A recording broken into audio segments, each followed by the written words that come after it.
हज़रत अली का किरदार और उनका दौरे खिलाफत। हज़रत अली इब्ने अबी तालिब रज़ी अल्लाहु अन्हु इस्लाम की एक अजीम शख्सियत थे।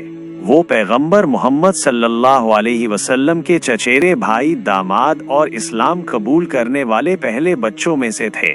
उनकी बहादुरी, इल्म, तकवा और इंसाफ पसंदी बेमिसाल थी। पैगंबर सल्लल्लाहु अलैहि वसल्लम के बाद वो चौथे खलीफा बने, लेकिन उनका दौर ए खिलाफत 656 से 661 ईस्वी अंदरूनी फितनों और सियासी उथल पुथल से भरा रहा। खिलाफत संभालने के बाद हजरत अली ने इस्लामी रियासत में अमन और इंसाफ कायम करने की भरपूर कोशिश की।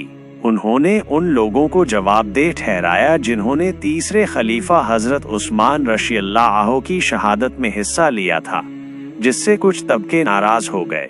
इसी दौरान मुआविया इब्ने अबी सुफियान, जो शाम सीरिया के गवर्नर थे, ने हजरत अली की खिलाफत को तस्लीम करने से इनकार कर दिया, जिससे जंग सिफ़ीन हुई।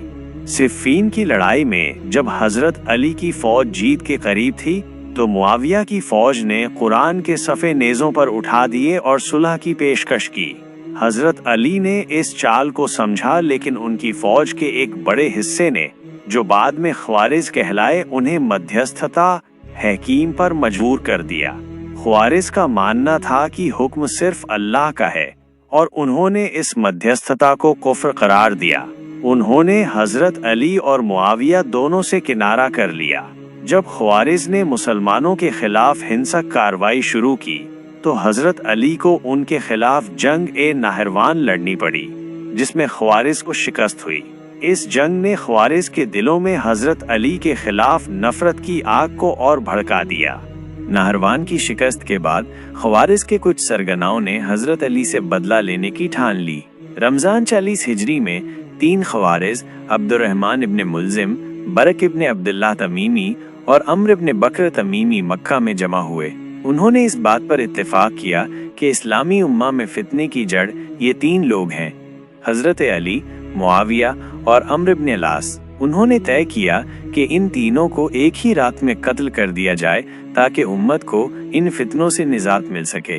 इब्ने मुल्जिम ने हजरत अली को कत्ल करने की जिम्मेदारी ली, बरक इब्ने अब्दुल्लाह ने मुआविया को और अम्र इब्ने बकर ने अम्र इब्ने अलास को। उन्होंने तय किया कि 19 रमजान की सुबह जब ये तीनों अपनी अपनी मस्जिदों में फजर की नमाज के लिए आएंगे, तो उन पर हमला किया जाएगा। इब्ने मुल्जिम कूफा पहुंचा, जो उस वक्त हजरत अली की खिलाफत का दारुल खिलाफत था। वहां उसकी मुलाकात एक खूबसूरत औरत खत्मी बिन्त शिजना इब्ने अदी से हुई। कत्मी का बाप और भाई नहरवान की जंग में हजरत अली के हाथों मारे गए थे। इब्ने मुल्जिम ने कत्मी से शादी का पैगाम भेजा। कत्मी ने शादी के लिए 3 शर्तें रखी: 3000 दिरहम, 1 गुलाम और हजरत अली को कत्ल करना। इब्ने मुल्जिम, जो पहले ही हजरत अली से नफरत करता था, खुशी खुशी ये शर्तें मान गया। कत्मी ने इब्ने मुल्जिम को 2 और साथी दिए, शबीब इब्ने बजरा और वरदान इब्ने मुजालिद, ताकि वे इस साजिश में उसकी मदद कर सकें। इन तीनों ने अपनी तलवारों को जहर में भिगोया, ताकि एक ही वार जानलेवा साबित हो। 19 रमजान 40 हिजरी की सुबह थी। हजरत अली रज़ियल्लाहु अन्हु हमेशा की तरह फजर की नमाज के लिए कूफा की मस्जिद की तरफ जा रहे थे। मस्जिद में अभी भी अंधेरा था। हजरत अली का मामूल था कि वो नमाज से पहले लोगों को जगाते और उन्हें नमाज के लिए तैयार करते।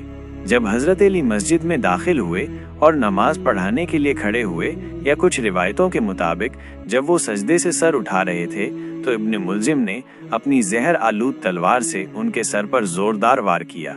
तलवार उनके सर के बीचों बीच लगी और सर फट गया। जहर फौरन उनके जिस्म में फैलने लगा। इस दर्दनाक हमले के बावजूद हजरत अली के मुंह से ये अल्फाज निकले: फुस्तु व रब्बिल काबा, काबा के रब की कसम, मैं कामयाब हो गया। ये अल्फाज उनकी शहादत की अजीम कामयाबी और अल्लाह की राह में अपनी जान कुर्बान करने की खुशी को जाहिर करते थे। मस्जिद में मौजूद लोग इस अचानक हमले से हैरान रह गए। शबीब और वरदान भागने में कामयाब हो गए, लेकिन इब्ने मुल्जिम को फौरन पकड़ लिया गया। हजरत अली को खून में लथपथ हालत में उनके घर ले जाया गया। अगले 2 दिन हजरत अली रज़ियल्लाहु अन्हु अपने जख्मों से जूझते रहे।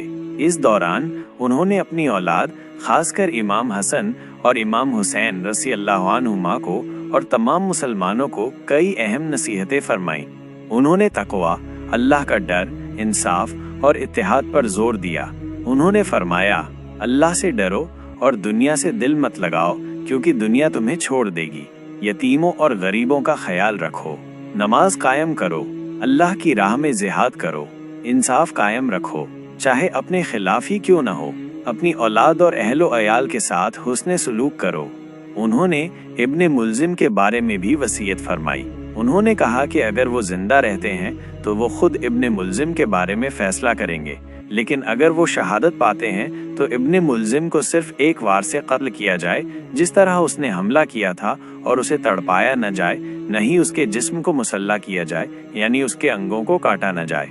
यह हजरत अली के इंसाफ और रहमदिली की मिसाल थी, यहाँ तक कि अपने कातिल के लिए भी। 21 रमजान 40 हिजरी को हजरत अली इब्ने अबी तालिब ने अपने जख्मों की वजह से शहादत पाई। उनकी शहादत ने पूरी इस्लामी दुनिया को गमगीन कर दिया। वो एक ऐसे रहनुमा थे जिन्होंने अपनी पूरी जिंदगी इस्लाम की खिदमत, इंसाफ और हक की हिफाजत में गुजार दी। उनकी शहादत के बाद उनके बड़े बेटे इमाम हसन ने खिलाफत संभाली, लेकिन जल्द ही उम्मत में मजीद खून खराबा रोकने के लिए मुआविया के हक में खिलाफत से दस्तबरदार हो गए। इस तरह हजरत अली की शहादत ने राशिदीन खिलाफत के दौर का खात्मा किया और उम्वी खिलाफत की बुनियाद रखी।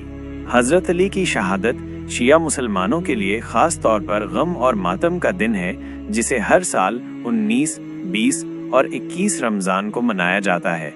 उनकी कब्र मुबारक नजफ इराक में है, जो दुनिया भर के मुसलमानों के लिए एक मुक़द्दस ज़ियारत गाह है। उनकी शहादत हमें इंसाफ, सब्र और अल्लाह की राह में कुर्बानियों की याद दिलाती है।